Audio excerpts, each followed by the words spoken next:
Okay, today I'm very glad we're gonna have a very interesting conversation with the founding member, the guitar player, from a band that I really loved from a long time. I must say that I've listened to this record, to this one, a lot of times because it really struck me. And today we're gonna talk about it.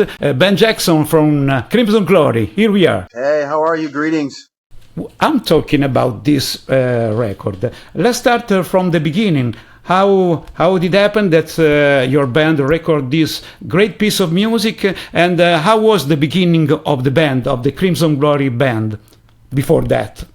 Before the record, well, you know, we were all high school friends, and we played together in some different cover bands, and you know, as most bands start out, just young guys meeting other guys, and all played in some different bands. But Jeff and Dan and I played together in a couple different bands when we were very young, maybe 15, 17-year-old guys. And eventually, you know, we ended up with a couple other guys, John Drenning and Midnight, and put together all our collective files and tapes into what would be that first record. I think at the time, you know, writing the first record, we were very into Iron Maiden, you know, the first couple albums. We were into Dio's first album a lot, Holy Diver. We were into a lot of that music, and Accept, Judas Priest, and these are probably influenced us. 86 is when it came out on 1986. Yeah, correct. October. So that's kind of how we made the record. You know, we were young guys. We had a band together for a few years, and we put our collective influences together, and plus some of the originality that we obviously had, and that's what we came up with. How it happened that you choose to wear these masks? Well, that was an idea that our manager Warren and our guitar player John Drenning, they came over to my place one day, and we were getting ready to do a photo shoot that day with the band, and no masks were planned. But they came into my apartment and said, "Hey, we have this idea," and they had one of those masks with them. They stopped at a costume shop on the way to my house and picked one up. They said, "We think we're going to do the photo shoot today with all of us wearing these and just experiment, see what we, you know." That's kind of how that happened. It was kind of an idea that John and Warren had on a whim. We tried it and decided to roll with that.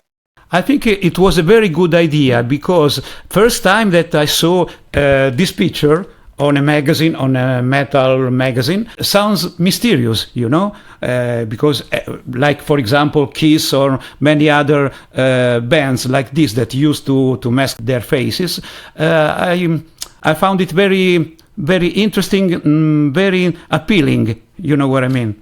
Yeah, cool. I'm glad you liked it. I think it's definitely made people seeing that album for the first time kind of gave them a little spark of interest. What were these guys behind the mask all about? And most of all, the music is very, very interesting.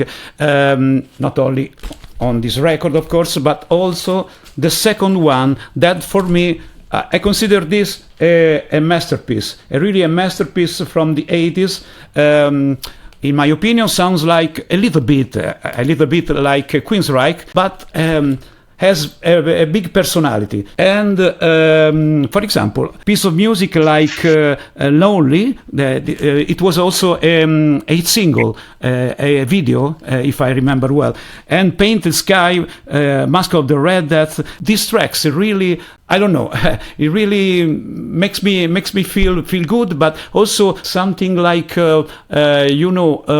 mysterious in the music, not only in the image of your band, but also in the music. Yeah, thanks for saying that. I agree. I think our music had definitely a mysterious element to it. The style of the sound of things, the lyrical content, everything combined really was pretty mysterious.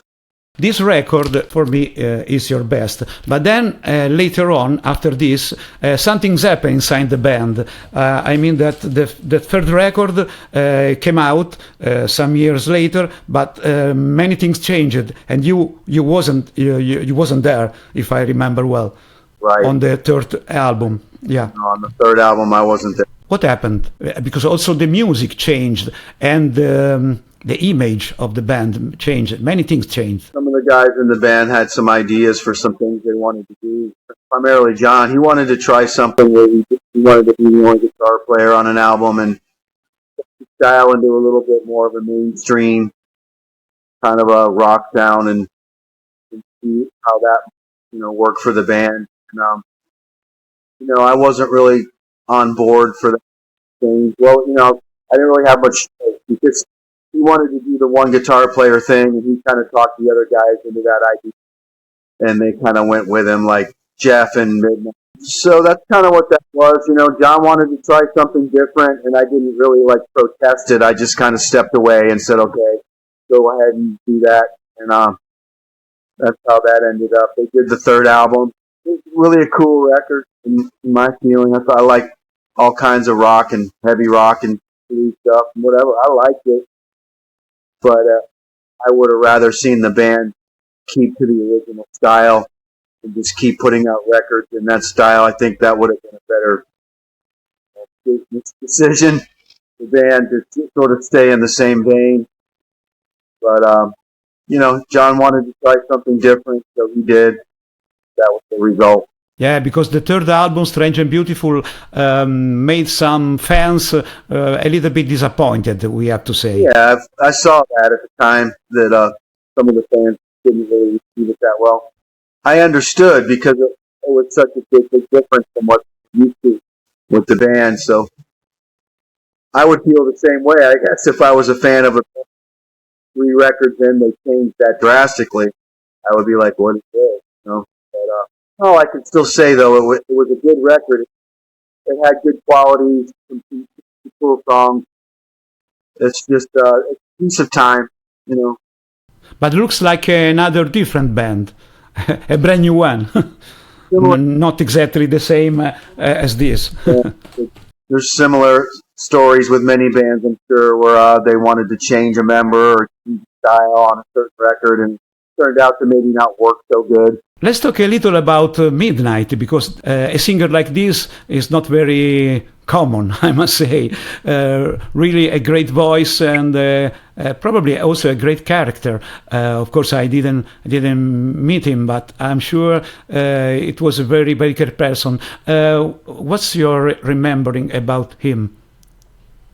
Wow, I have lots of good memories about Midnight.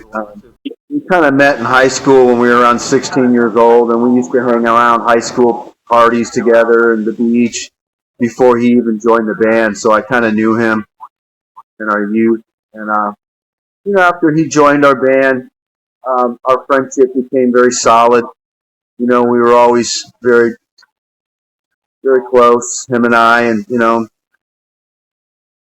he was close with Dana as well, and the other guys maybe a little less. But, we had a lot of good times together. He was a lot of fun. He had a very big personality to go along with his big voice. He was a lot of charisma. But he was a very funny guy. Great sense of humor. I could go on forever. I mean, he was just a real special. We all have a lot of good memories with him. He was still here. And what's going on now in the present time? What's going on inside Crimson Glory? What's the next plans for the future? I know that you will be playing in Europe pretty soon. Yeah, we're working on a new album, so that's kind of our biggest focus right now, and we're about halfway finished with it. We have signed with Brave Words Records, and so these are in motion to get a new record out in the early part of 2025. We've already booked a few festival dates, like you mentioned. We're going to Germany and the Netherlands here in October, about 7 or 8 weeks from now. Looking forward to that. It'll be our first appearance with the band in, probably 13 years since we were over there with Todd Latore. And this is going to be our first appearance with our 2 new members, Travis Wills and Mark Waldmeyer. Who's in the band right now? Who's in the band? Original guys are Dana Bonnell, drummer, Jeff Lord, bassist, myself, Ben on guitar, We still work with John Thomas, keyboard player that was around with us back in the time we made Transcendence. He's doing a little work with us too on some of the dates. And the two members are Travis Will on vocals, Texas, and the guitarist player's name is Mark Borgmeyer. We released a new song early January with a lyric video to showcase the new members and the direction of the new album. And yeah, so far everybody's really loving it. It has all the classic. I saw this.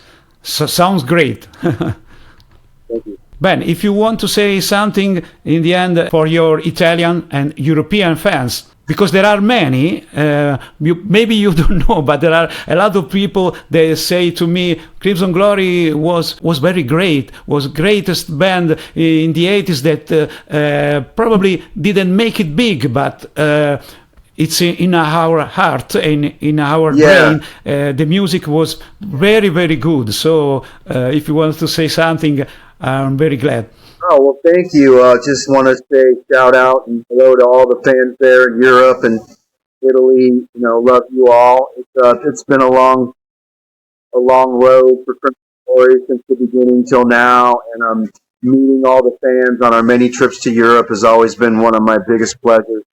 Traveling and meeting the people and the fans, and I've been to Italy a few times, met the Italian fans, super nice people.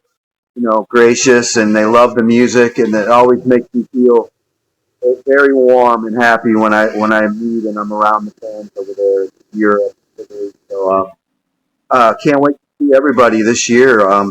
Starting out in October of this year, and then we're going back in March to do some gigs in Greece, and I'm sure we'll make our way to Italy eventually, and we'll see everybody there.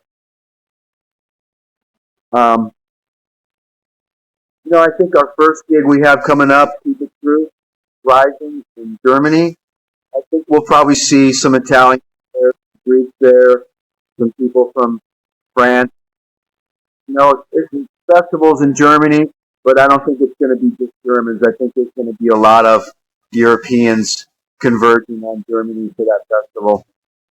So Europe and Italy wait for you. Yeah, awesome.